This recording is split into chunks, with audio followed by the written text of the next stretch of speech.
By the end of the mid-Republic, Rome had achieved military dominance on both the Italian peninsula and within the Mediterranean.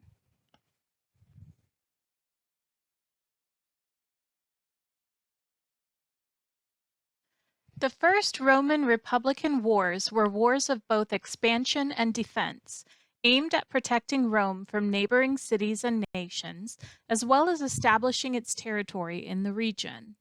Initially, Rome's immediate neighbors were either Latin towns and villages or tribal Sabines from the Apennine hills beyond. One by one, Rome defeated both the persistent Sabines and the nearby Etruscan and Latin cities. By the end of this period, Rome had effectively secured its position against all immediate threats. The First Samnite War of 343 BCE to 341 BCE was a relatively short affair. The Romans beat the Samnites in 2 battles, but were forced to withdraw from the war before they could pursue the conflict further, due to the revolt of several of their Latin allies in the Latin War. The Second Samnite War, from 327 BCE to 304 BCE, was much longer and more serious for both the Romans and Samnites. But by 304 BCE, the Romans had effectively annexed the greater part of the Samnite territory and founded several colonies therein.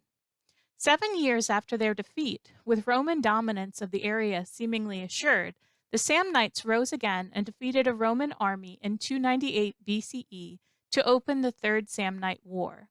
With this success in hand, they managed to bring together a coalition of several of Rome's enemies, but by 282 BCE, Rome finished off the last vestiges of Etruscan power in the region.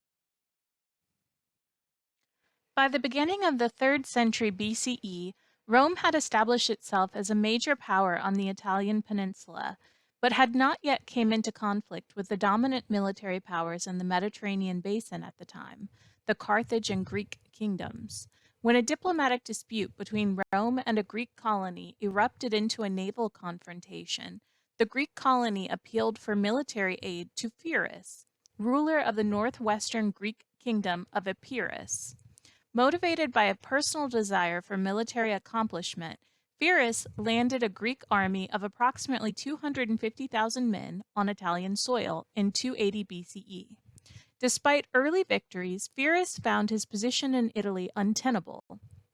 Rome steadfastly refused to negotiate with Pyrrhus as long as his army remained in Italy. Facing unacceptable heavy losses with each encounter with the Roman army, Pyrrhus withdrew from the peninsula, thus giving rise to the term Pyrrhic victory. In 275 BCE, Pyrrhus again met the Roman army at the Battle of Beneventum. While Beneventum's outcome was indecisive, it led to Pyrrhus's complete withdrawal from Italy due to the decimation of his army following years of foreign campaigns and the diminishing likelihood of further material gains. These conflicts with Pyrrhus would have a positive effect on Rome. Rome had shown it was capable of pitting its armies successfully against the dominant military powers of the Mediterranean, and that the Greek kingdoms were incapable of defending their colonies in Italy and abroad. Rome quickly moved into southern Italia, subjugating and dividing the Greek colonies. By the middle of the 3rd century, Rome effectively dominated the Italian peninsula and had won an international military reputation.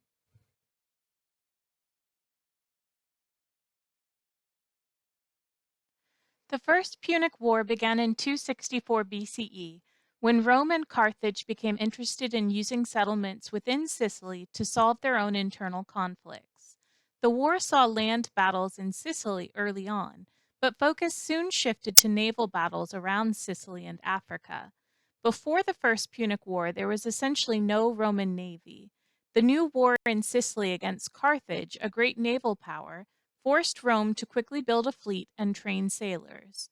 Though the first few naval battles of the First Punic War were catastrophic disasters for Rome, Rome was eventually able to beat the Carthaginians and leave them without a fleet or sufficient funds to raise another.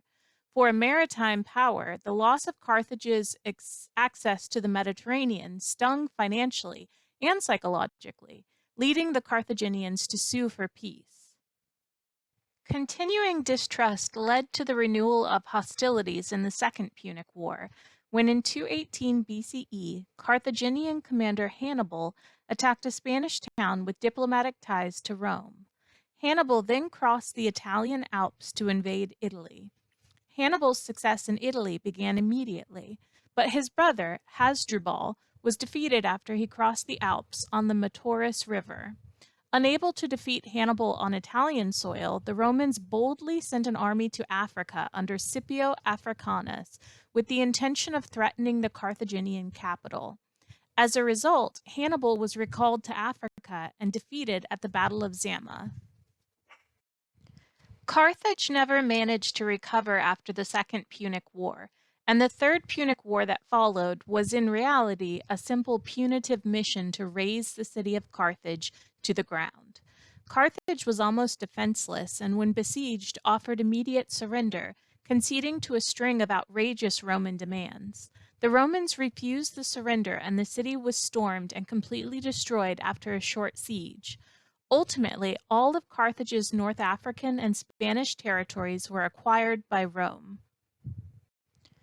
Rome's preoccupation with its war in Carthage provided an opportunity for Philip V of the Kingdom of Macedonia, located in the northern part of the Greek peninsula, to attempt to extend his power westward.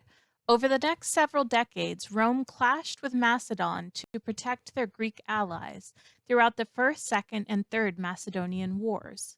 By 168 BCE, the Macedonians had been thoroughly defeated, and Rome divided the Macedonian kingdom into 4 client republics.